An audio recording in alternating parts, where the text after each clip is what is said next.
They say the journey to enlightenment is the highest path a human can walk.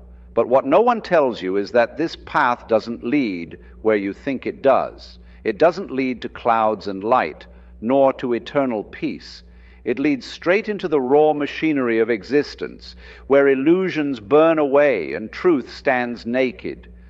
Imagine thinking you were searching for peace, only to discover you were searching for something that would destroy your comfort instead. You see, awakening is not the gentle opening of a flower, it's the violent cracking of a seed. It's the realization that everything you believed about yourself, your world, your purpose was a performance staged to keep you asleep.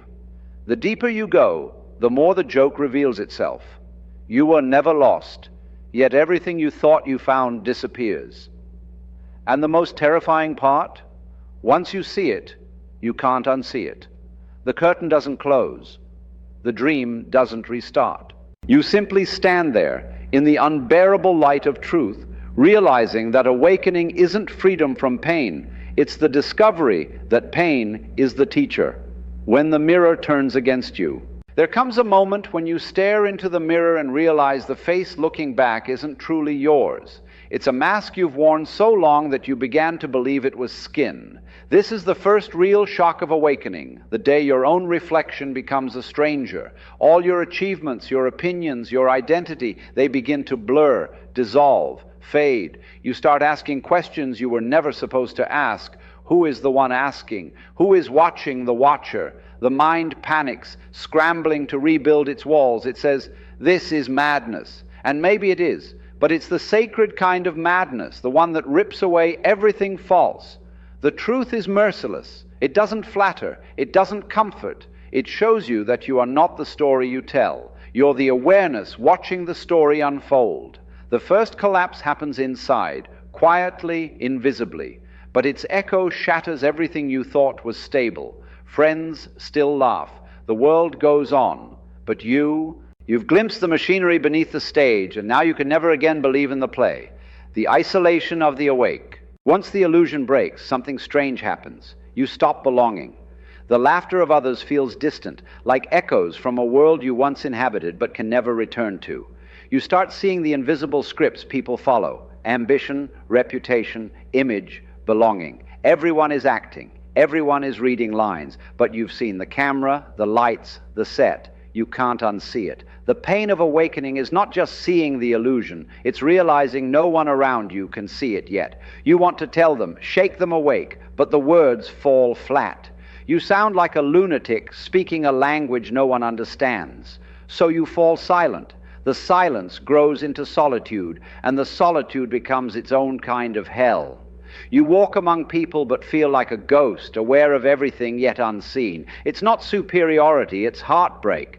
Because once you've tasted the real, the unreal becomes unbearable. You start missing the comfort of ignorance, the sweetness of lies. But that door has closed forever, the collapse of certainty. Before awakening, you had opinions. You were sure of what was good, what was evil, what was true. But once awareness pierces through, all those walls collapse. Certainty dies. What you once defended with pride now seems fragile, childish even. The more you see, the less you can say you know. You begin to understand why the sages always spoke in riddles, because truth is too vast for language. The ego craves solid ground, but awakening offers only endless space. You start realizing that every concept, every belief, is a finger pointing at the moon, not the moon itself. The human mind hates this. It trembles in the face of infinite ambiguity. It whispers, "I need something to hold on to." But awakening gives you nothing to hold.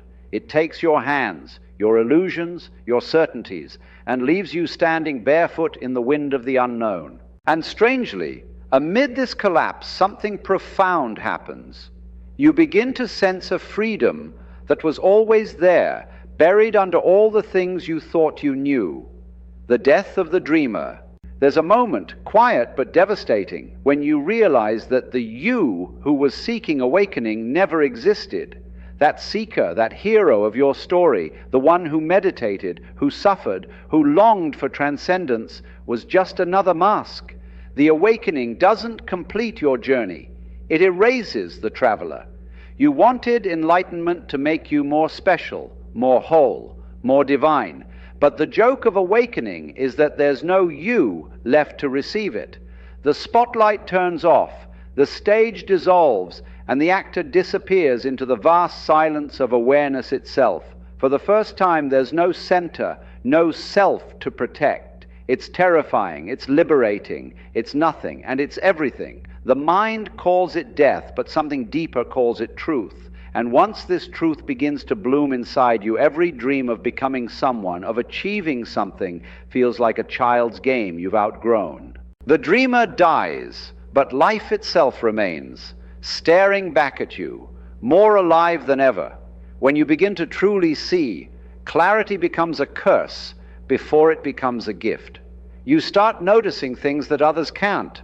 The manipulation hidden in kindness, the fear behind ambition, the emptiness behind success. Every smile carries a shadow. Every promise carries a motive. It's not that the world becomes darker, it's that the light is now too bright. It exposes everything. You start wishing you could close your eyes again, return to that beautiful blindness where everything felt certain. But awakening doesn't come with an off switch. You see through people's masks, and worse, through your own. The mirror keeps reflecting brutally, endlessly. You realize how much of your life was built on pretending to be kind when you were afraid, pretending to be confident when you were empty, pretending to love when you only needed control. And as this realization spreads, it burns. It's the fire of truth consuming everything false. There's no peace here yet, only raw vision. But beneath the horror, a strange silence begins to whisper. This is what real seeing feels like. The burden of awareness. Once you've awakened, every action feels heavier. You can no longer escape into ignorance. You see every ripple your words create, every tiny consequence your presence shapes. The illusion of innocence dies. You realize you were never just a spectator. You've always been a participant, co-creating this whole dream with every thought, every emotion, every fear. The world stops being something that happens to you. It starts being something that happens through you. And that's where the weight lies. You can't unknow your own power. You can't say, I didn't mean it, because you did, even unconsciously. Every gesture now feels like an act of creation or destruction. And this responsibility is no small thing. It doesn't make you proud. It humbles you to the bone. You start moving slower, speaking softer, thinking deeper. It's not caution, it's reverence. You realize that existence itself is delicate, that every moment deserves your full attention. And that awareness, though heavy, is the only thing that keeps the world from collapsing into unconscious chaos again. Watching the sleeper's dream. There's a unique kind of heartbreak that comes when you watch others still trapped in the dream you've escaped. You see them chasing the same illusions you once loved, fame, status, approval, and you want to warn them. You want to scream, wake up! It's not real, but you learn quickly that truth can't be forced. The dream defends itself. They laugh at you, dismiss you, pity you. They say you've lost your spark, when in fact you've lost your illusions. So you stop trying to wake them. You simply watch, quietly, painfully. You watch people destroy their peace for validation, sabotage love for pride, ruin joy for control. It's like standing outside a burning house, watching everyone inside dance as if nothing's wrong. You ache for them, but you also understand. You were once in there too, and the only way out was through the fire. The pain of watching others sleep isn't just sadness. It's compassion in its truest form. You no longer hate the sleepers.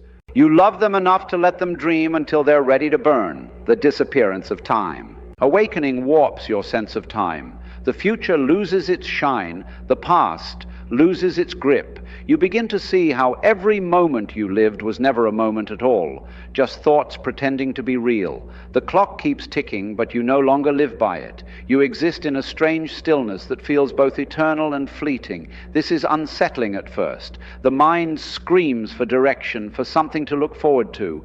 But time collapses under the weight of awareness. You realize you were never moving toward enlightenment. You were always standing inside it. The journey was imagined. imagined. The destination was always here. This realization is not comforting, not yet. It kills every plan, every identity built on someday. What remains is terrifyingly simple. Now, only now. The mind can't stand it. It needs movement, meaning, story. But awakening takes even that. It leaves you in the silence that existed before you were born and will exist long after you're gone. The mirror of all suffering.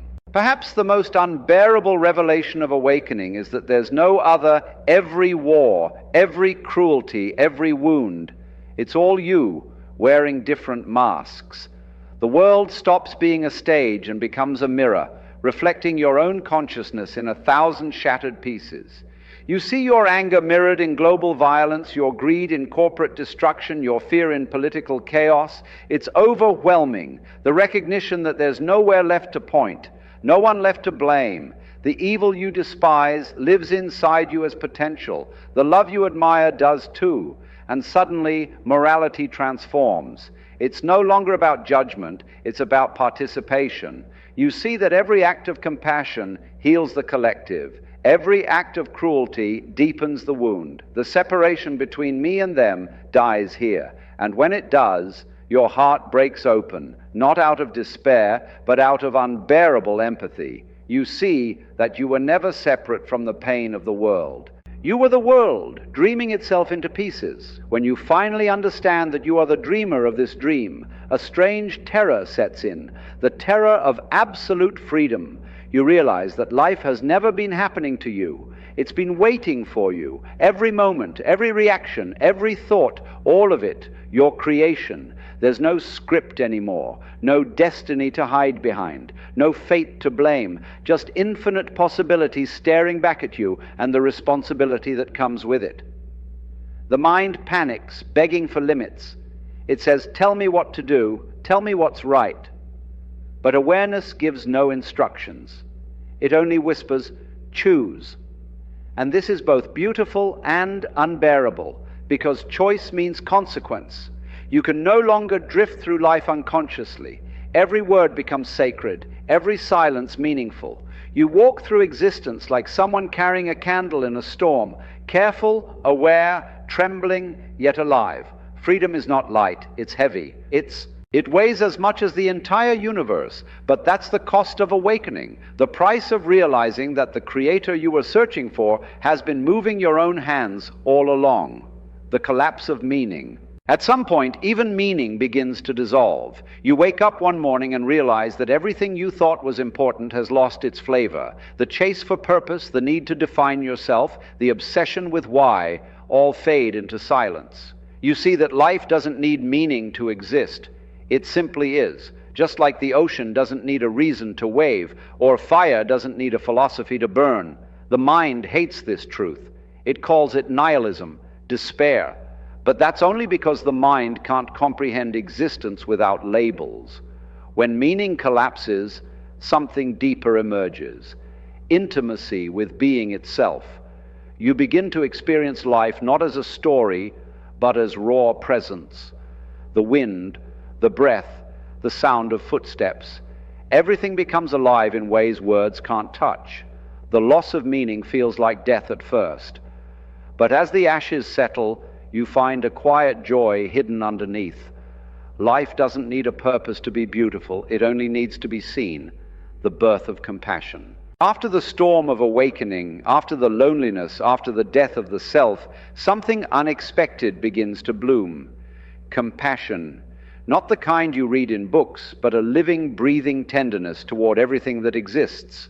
You start to feel others, not as them, but as extensions of yourself. The beggar, the tyrant, the lover, the fool, all mirrors of the same consciousness, playing different games.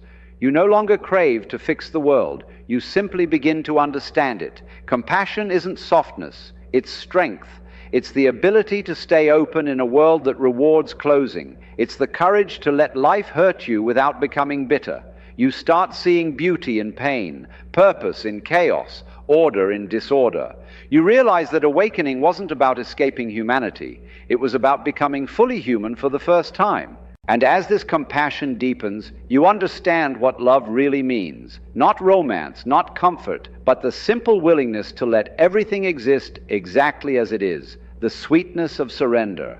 Eventually, the struggle to control, to fix, to understand, all fades. You stop trying to awaken because you realize awakening was never an achievement. It was a surrender. The mind finally bows to the mystery it can't comprehend. You start living like a river, flowing, adjusting, accepting. There's a sweetness in this surrender that words can't describe. It's not the surrender of defeat, but of union. You no longer resist life's unpredictability. Pain comes and you let it move through. Joy comes and you let it leave. You stop asking, why me? And start whispering, thank you. This surrender isn't laziness, it's trust. Trust that the same intelligent spinning galaxies is guiding your breath. You start to laugh again, not because everything is perfect, but because perfection was never the goal. You laugh because the cosmic joke has finally landed. There was never anything to seek. You were home all along, even when you thought you were lost, the infinite quiet. And then one day, without trying, you wake up and realize there is no more awakening left to chase. The pain, the confusion, the questions, they still come, but they no longer own you. They pass through like clouds through a vast sky that was never touched by any of them.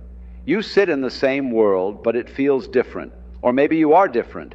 You look at people still dreaming, and instead of sadness, you feel love. You watch the madness of existence, and instead of despair, you feel awe. Because now you understand the universe isn't broken, it's unfinished art, a masterpiece still painting itself. The silence that fills you is not emptiness, it's fullness beyond measure. You realize the ultimate truth isn't hidden in temples or scriptures. It's in this very moment, breathing as you. Awareness smiles through your eyes. Existence watches itself. And finally, the great cosmic joke becomes clear. There was never a seeker, never an awakening, never a journey. Only life, forever realizing itself over and over again.